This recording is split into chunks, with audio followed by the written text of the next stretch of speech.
Hi, I'm Melissa Beckett. I am running to be a Texas House Representative for House District 7, Gregg, Harrison, and Marion counties. And today I am here with Devin, my friend, that I have recently met, and she has a small business you're going to learn about today. Small businesses are so important to the economy of our state and to our nation, but they also deal with a lot of issues. Too much regulation, federal overreach, government overreach, and other companies and organizations that try to come in and make life difficult for them. For small businesses, we want to make sure that they have the opportunity to get started, they have the opportunity to grow with the least amount of interference possible. So, Devin, tell us a little bit about where we're at and what we're doing here. Awesome. Yes, so my name is Devan Strange, and I am the current owner of Wild World. This is our small little temporary setup. We are currently building our larger facility. We're hoping to have it up and running here in the next year or two. Of course, there are a lot of regulations, a lot of rules and everything we have to abide by. We have seen a few things in our industry lately to where it has been some government overreach. And so that has kind of driven my passion of getting involved politically and involving my animals to where it's one of those things where I'm not just sending an email to you. You actually get to see my animals, actually get to see the benefits that we bring to the community to where you can help protect our dreams. Because, I mean, this is my passion. This is what I do. And I'm starting as a 23-year-old. And if I didn't live here in America, this would not be an opportunity. And this being an opportunity, I can guarantee you, me being as young as I am, having what I do right now, and being an American, having the freedom to be able to pursue my dream, I will be a large zoo one day, but I want to be able to have those opportunities. And with how the laws and everything are kind of going right now, those opportunities are starting to dwindle. And so, yeah, they really are. And what Devin's referring to is our government's been getting larger. They're spending more of our money without our permission rather than allowing us to keep it and do wonderful things like Devin is doing to enrich her family and her community. That when I first met you, Devin, we were at Juicy's, not far from here, and we were in line to get food, and there was someone from high school. Hey, are you Devin? Are you the one that had the python at our school? And so you are well known and well loved in the community, and so that's really, really awesome to see. I appreciate that. We try to give back to the community as much as possible. We go to hospitals, we sit with the kids and even just the adult patients while they're going through any type of surgeries, treatments, anything of that sort. First responders, we go up there entirely free.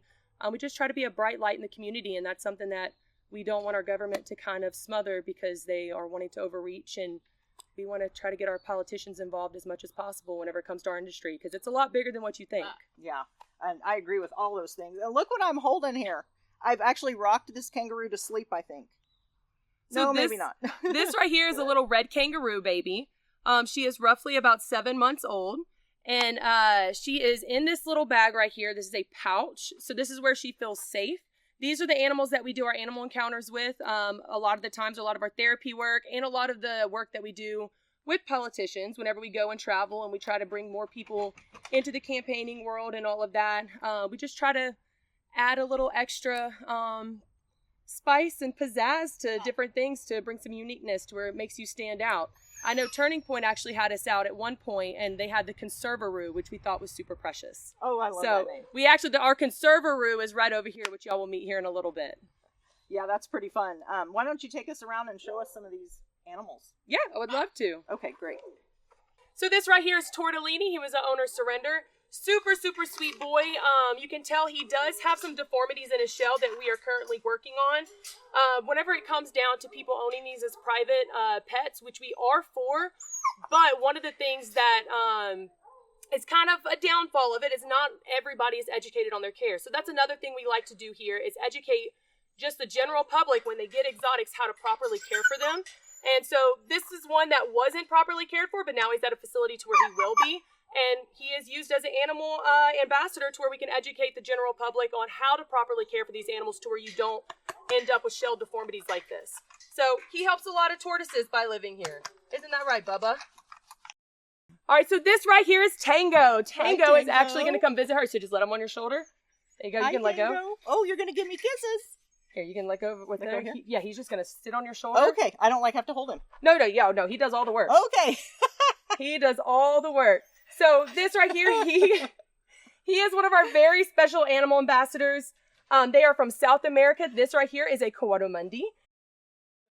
with their nose. They like to explore everything. They will even stick their nose in your ear, in your mouth. They have no personal space. They'll take it to fifth base like in 2.3 seconds. But yeah, here's Tango. That's awesome. So glad that wasn't the python. All right, so this right here is Billy. Billy is about 4 years old. He was a owner surrender to our facility.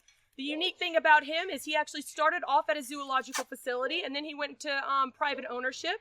And then that private owner ended up surrendering him to our facility because he is an escape artist. Isn't that right, Billy? He is a blue-throat macaw. Blue-throat macaws are actually an endangered species. You're showing out, I know. And there are roughly only about 300 of them left out in the wild. So doing conservation for these animals is extremely important here at Wild World, and we take it very serious to be involved and educate people about these animals. And then right here we have Bali.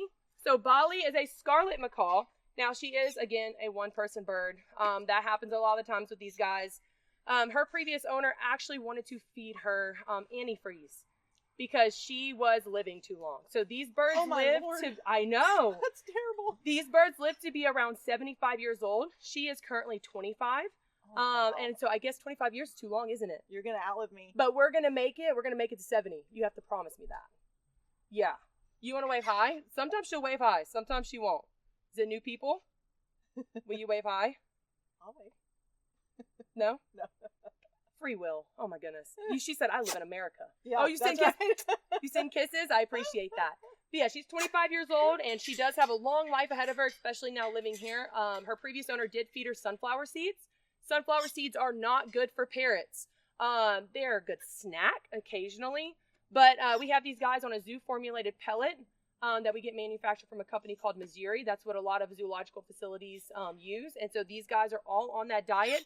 So now she has this really, really long, pretty tail. When we first got her, she only had it about right here, and she had a gray tint to her. Now her colors are coming out beautiful. Yeah. She is a very social girl, and she is one of our main animal ambassadors to educating people about parrots and care. Oh, now you want to wave. I get that. Thank you. Thank you for that. But yeah, this is Bali, and she does great with shows and everything. She's a pretty good bird. Hi. Okay, now you're on board. Can you wave hi to the camera? Can you wave hi? Wave hi to the camera. Say hi. So that's the thing is whenever it comes down to private ownership, there's a lot of animal facilities that really are on the line on if they agree with it or if they don't, because we do run into bad situations like Bali to where they didn't take care of their animal. But that's with everything. Do we ban dogs? Because no, we have shelters and we have people to educate. And so that's where owners like myself and like all my people that I work with and my friends that own these exotic animals, that's where we have to pick up the torch and educate these individuals on how to properly care for them. There's always going to be the bad apple. Always. There's an equal opposite force to everything. And so it's one of those things of picking up the torch and being like, hey, I will be the difference. I will educate and make it to where these animals have a better life, because the industry will never die. There will always be people owning these animals. So what's going to be the game changer is people like myself and many others that educate on proper care. Wow, you are just an incredible person, number one, and I'm so glad to know you. How did Charlie Kirk affect you while he was alive? Oh my goodness. Huge. So I would say whenever I first started my business, I was very girl boss minded. Like, don't need a man. I don't even know if I want to get married really and have kids until like later 30s and all that. Seeing how him and his wife and how like just the value of life and it not just being about money. I was so money mindset. Like I was about money and like, what can I get to look like the best person and not what can I get to actually feel fulfilled in this life? And he really taught me about like fulfillment. And that was something that really changed of like the future partners I'm looking for, so on and so forth, and then future goals, and also making a positive impact. I'm sorry, but with my business, it's not about money. I mean, I want it to be sustainable, don't get me wrong, but I want to do the charity work. I want to go to the hospitals and be a bright light for those students and all those patients and everything of that sort. I want to inspire the next generation. And I know after his death, that really, really inspired me to start up another thing that I'm pursuing, because I mean, listen, with the animals, it's a dying industry. So if you go to all these ZAA conferences, it's all older. There's not many youngsters that are involved. And so Charlie Kirk laid everything out. We just have to copy it. And so I'm wanting to do something along the lines in the animal industry to get the youth involved. Yeah. So make my own like little small turning point thing, but make it for inspiring future exotic veterinarians, inspiring future conservationists, and really push that narrative. So I think he really inspired people alive and after his passing to be able to pursue their dreams and have fulfillment in life and not just be of this world. Like we need to have fulfillment in God. We need to have fulfillment in how we live our lives. Like, but our world is so much more than the Gucci shoes that you can slip on. So yeah, it is. And you actually had the privilege of going to his funeral. I did. Yes. So I did have the opportunity of going to his funeral. Also had a privilege of staying with a few Turning Point individuals that I've worked with them like every single day. And so really picking their minds of, because, I knew Charlie whenever he was on stage or even off a stage, but he was still at conference. Mm-hmm. You know what I mean? Yeah. Or we would see him at lunch and stuff like that, but still he was on. And a lot of the individuals that I friends with and got to speak with, they got to see him on his off time when he could potentially be stressed or when things were falling, and whenever the office is chaos, and they still said he never raised his voice, never ever said anything mean to anybody, was always respectful, always really big on communication and encouraging others and everything. So it was really nice to kind of get that personal side while I was there. But yeah, the funeral was absolutely phenomenal. It was very moving. The fact that you can be in a room with so many like-minded individuals, and I was crying. I think I cried 4 or 5, maybe 6, 8 times. Yeah. And everybody just praising Jesus, because you see somebody that when people look at Charlie, they're like, oh, politics. Before.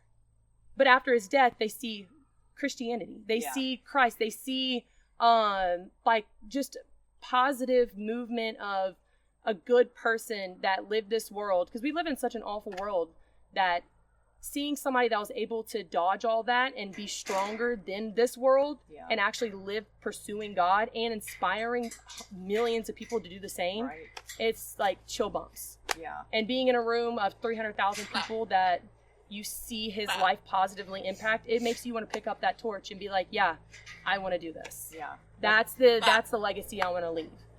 So what would you say to those people after Charlie was assassinated who had not so nice things to say about him? Obviously, it doesn't sound like they knew him, and they were very critical and used words I'm just not going to use here on camera. But what would you say to them? What would your personal message be to them?